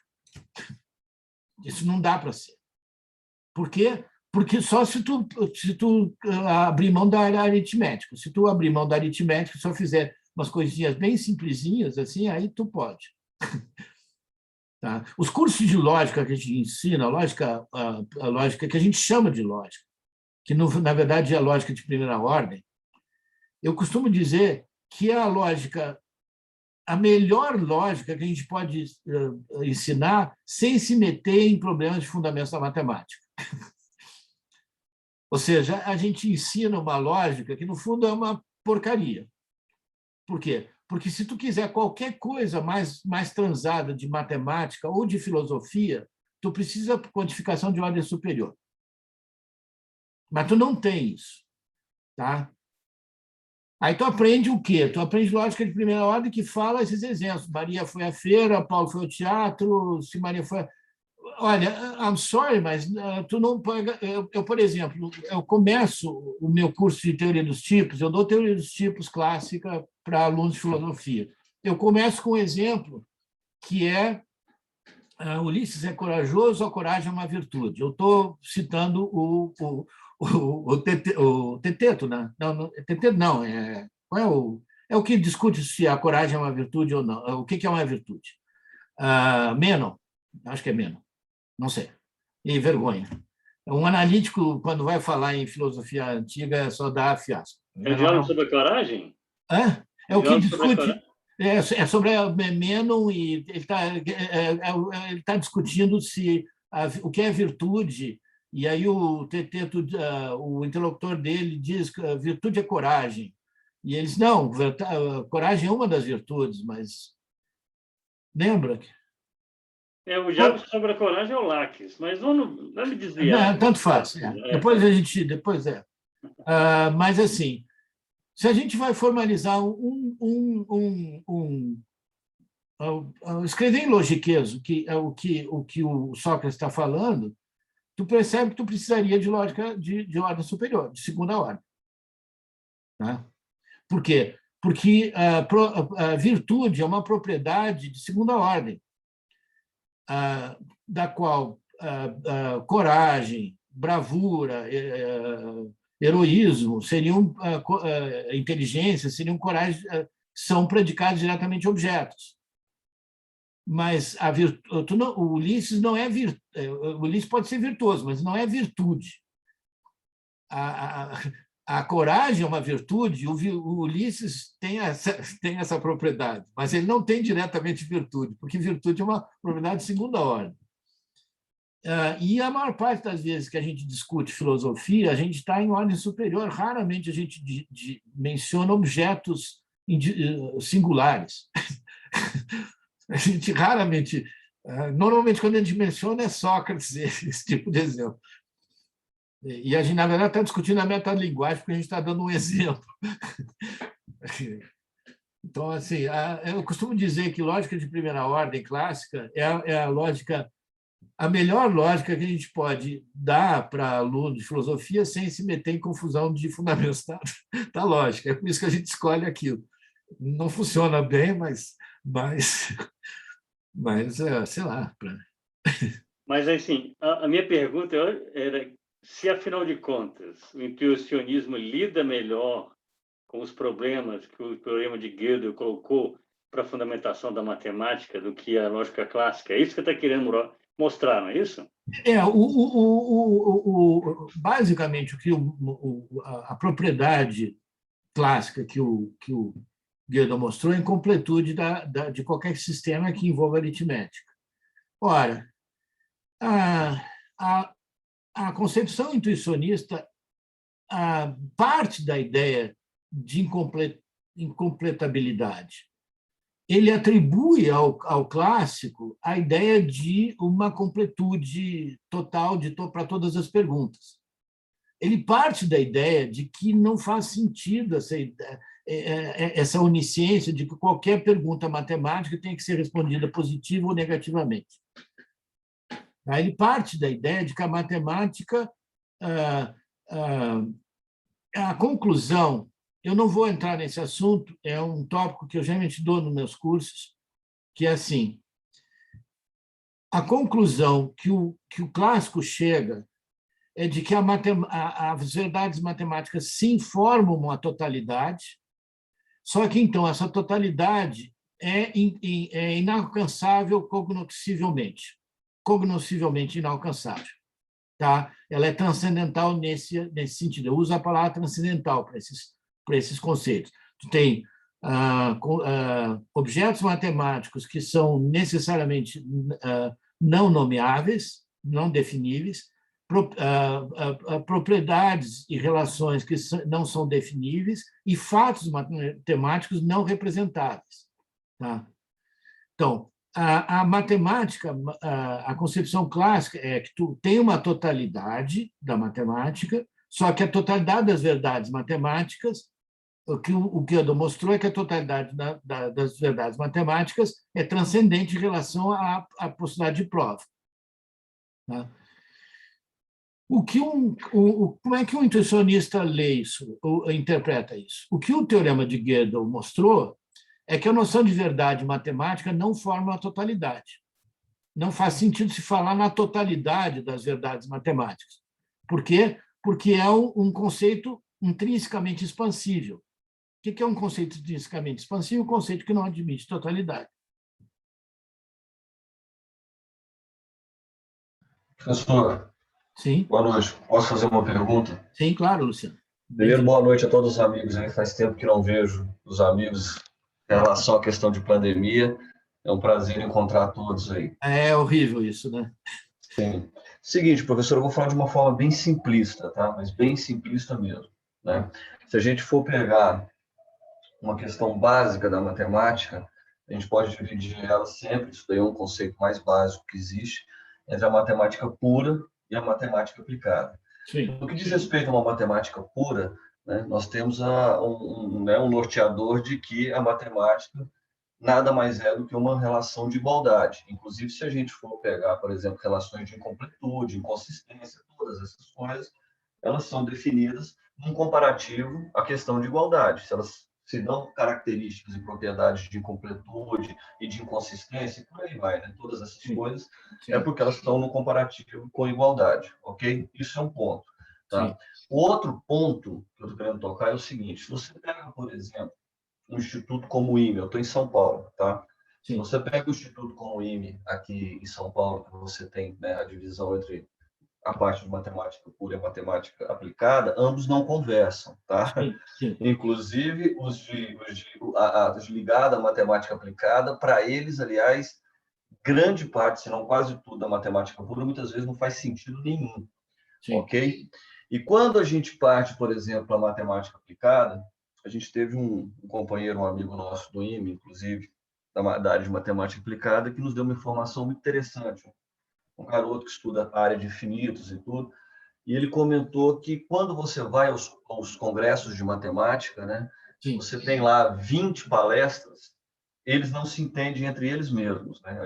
Sempre a ideia que a gente tem é que o matemático que vai lá, ele compreende todos os pontos que estão sendo discutidos e muitas vezes nem eles mesmos se entendem. No entanto, eu estou fazendo essa essa digressão toda para chegar na ideia de que, independente disso, esse princípio, que é uma relação da matemática pura, que é uma relação de igualdade, entendeu? E que todas as inconsistências, incompletudes, elas podem ser, na verdade, inclusive identificáveis no comparativo com a igualdade, entre todos, isso é passível de aceite.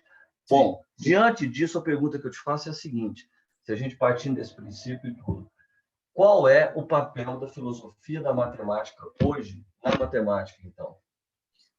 Bom, não, eu vou ter que responder as tuas perguntas devagar. Deixa eu só procurar uma coisinha que eu gostaria de mencionar aqui, só um pouquinho. Não vai tomar muito tempo.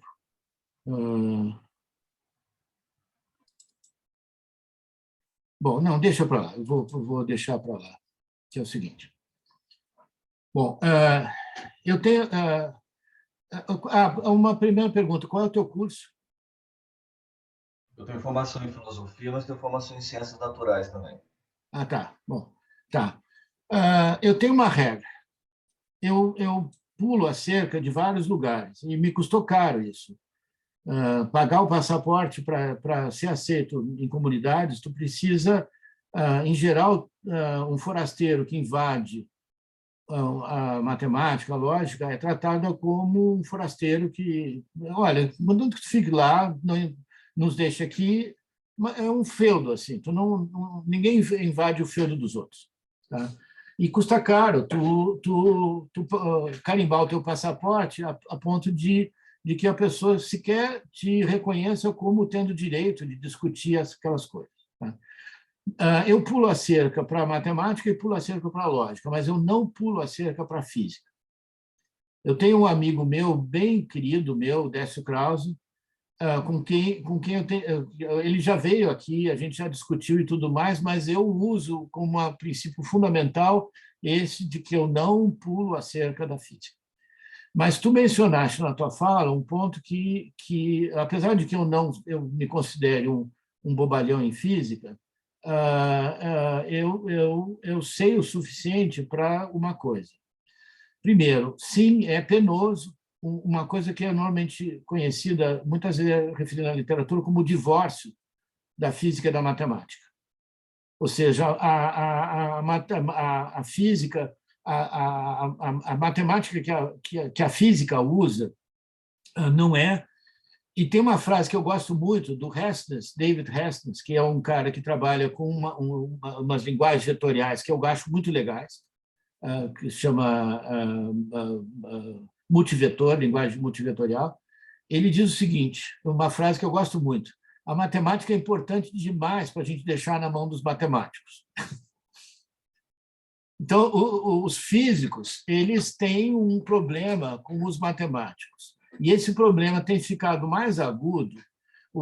Eu recomendo muito os livros do professor Décio Krause. Ele é uma autoridade mundial no assunto e é da Universidade de Santa Catarina, porque ele diz o seguinte, que a análise clássica e a teoria dos conjuntos, na verdade, não tem uma boa compatibilidade com mecânica quântica, porque o correspondente da ideia de partícula, que é a ideia eu vou discutir na terceira aula a ideia de que uma ideia muito clássica de que o contínuo é composto de pontos, que uma linha é composta de pontos. É uma ideia muito clássica, caracteristicamente clássica, que o Aristóteles, no livro 6, por exemplo, da Física, diz o contrário. A linha não é constituída de pontos. Então, tem uma coisa interessante aí. E para o intuicionista também não é. Tá? Quando a tua linha e o teu contínuo é constituído de pontos, e tu vai fazer física, o correlato óbvio do ponto é a partícula. E uma coisa que tem sido observado, e que eu só sei de ouvir dizer, é que tem muitos físicos que estão apostando nesse contínuo alternativo, não clássico, exatamente que não é em que os pontos não são a parte o contínuo não é contínuo de pontos, na esperança de resolver vários problemas de fundamentação conceitual da mecânica quântica. Pergunta, o que eu sei sobre isso? Quase nada. Só de ler orelha de livro, só sei de notícia. Tá? Eu faço uma distinção bem forte, quer dizer, é muito fácil tu embromar e acabar falando um monte de bobagem errada, e eu espero não estar dizendo errado, mas assim, uma pessoa que lida isso para valer mesmo é o Krause. Esse pulou a cerca, foi para a física e discute lá. E ele diz para quem quiser ouvir, ele teve aqui em Goiânia, e a palestra que ele deu aqui em Goiânia era sobre isso, como a teoria dos conjuntos, quando a gente usa a análise e teoria dos conjuntos, como aquela ferramenta parece inadequada para a mecânica quântica. Tem maneiras de fazer? Tem. Sempre tem uma maneira de fazer formalmente um remendo, mas é ad hoc, não funciona, não é claramente tudo mais. Então, há um componente que eu não vou entrar, porque eu não sei, sou ignorante, que é o componente da aplicabilidade a questão do contínuo. Tem um componente que eu provavelmente vou citar, que é o seguinte. Eu uso muito uma citação do professor Charles Parsons, ele é de Harvard, eu gosto muito dele. Ele é muito cuidadoso. E ele diz o seguinte, uma frase muito legal, que ele diz o seguinte, se vocês me permitirem, eu acho que eu localizo a frase bem rapidinho, só para eu citar, não citar eu acho que eu localizo.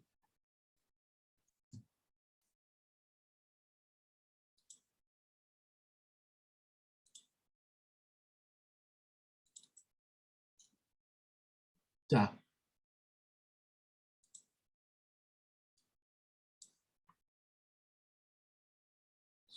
Só carregar.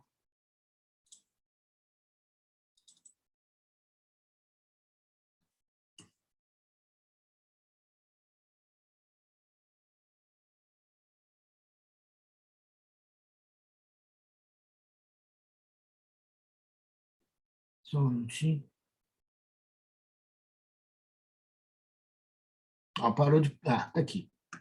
Vou aumentar um pouco. O trecho que eu estava me referindo é esse, do professor Charles Parsons.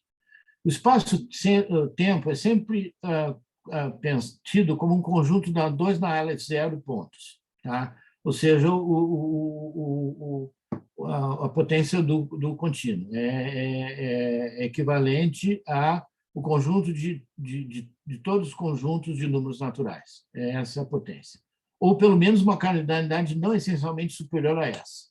Isso põe um limite definitivo no número de objetos espaço-temporais possíveis, digamos, 2 na Aleph 0, 2 elevado a 2 elevado a 2 na Aleph 0. E agora vem a frase que me interessa. Se o fisicamente possível, o que pode, em algum sentido, ser realizado no espaço-tempo, então estruturas de cardinalidade suficientemente elevadas, por exemplo, como o primeiro cardinal inacessível, cuja aceitação não é controversa entre os teóricos dos conjuntos, não são fisicamente possíveis.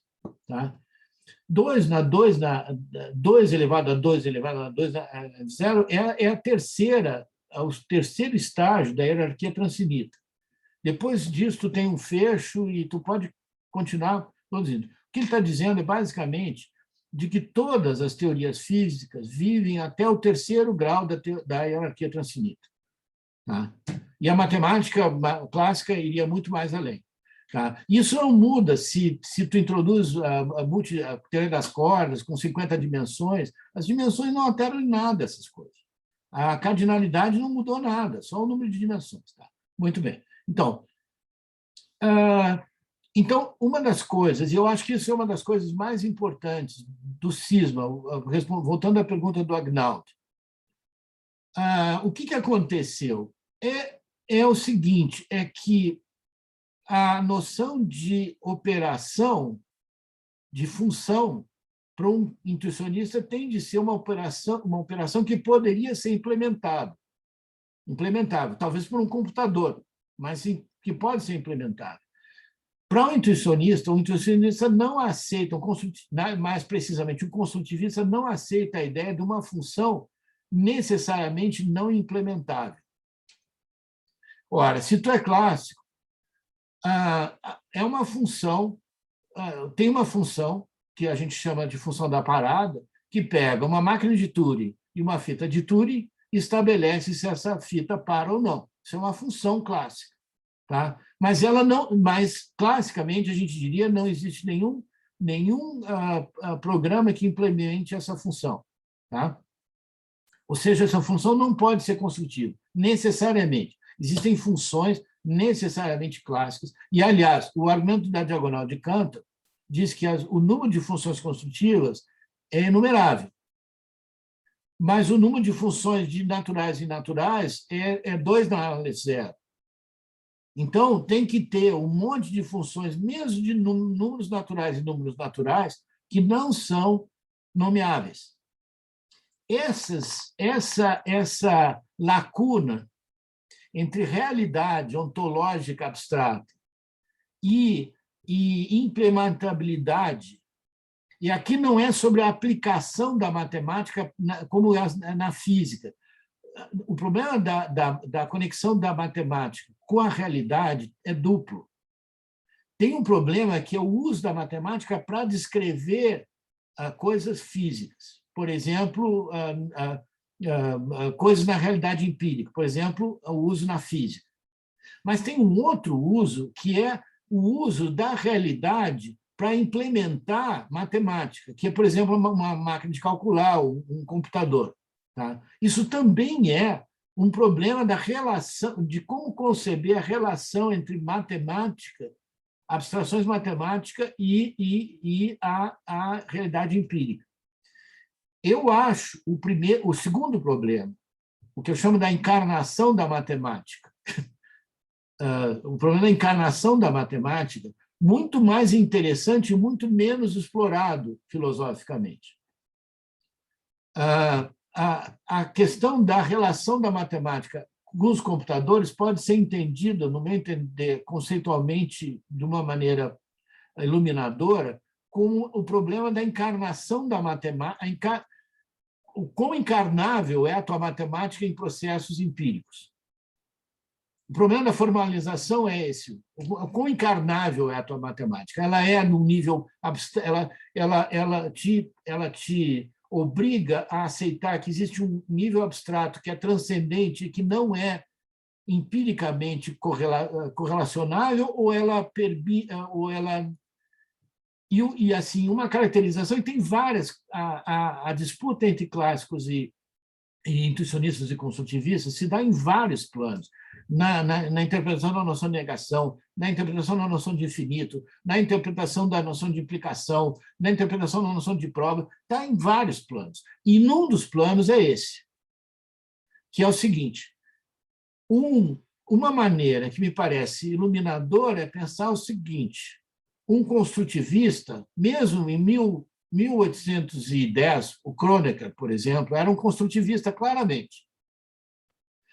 Para ele tinha uma coisa que não tinha computador, tinha que esperar 200 anos para ver computador, mas ele sabia o que era uma função computável.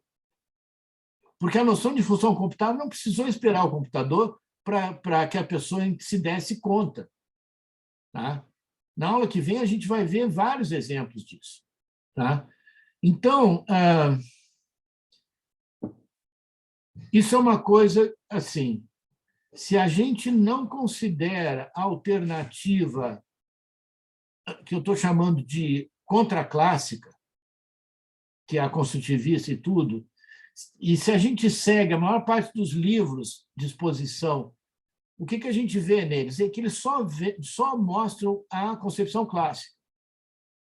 Eles não põem nenhuma alternativa, o que faz com que a filosofia da matemática fique uma coisa muito esquisita, na verdade. Eu acho que quando tu vê a filosofia da matemática, mesmo que tu não seja, tá, tu não gosta de intuicionismo, tu odeia intuicionismo, tudo bem, mas mesmo que seja assim, eu acho que, pelo menos, o intuicionismo, até o Bourbaki aceita isso. Se não por outra razão, o intuicionismo serviu para fazer com que a gente entenda melhor a posição clássica e qual é a diferença de uma posição alternativa não clássica. E isso diz respeito à física. A única razão pela qual eu não incluo a física no meu curso é por ignorância só, por limitar o meu problema. Eu tenho medo de pular a coisa e dizer bobagem. Aliás, não tenho medo, tenho certeza de que eu vou dizer bobagem. Entendeu? Bom, gente, a gente passou 15 minutos aqui do horário estabelecido. Acho que por hoje é só. Gostaria de agradecer o professor André Porto pela apresentação e convidá-los todos a segunda-feira que vem aparecer às 19 horas no mesmo link, vai ser na mesma sala. Então, vocês podem acessar o mesmo link que vocês vão entrar aqui.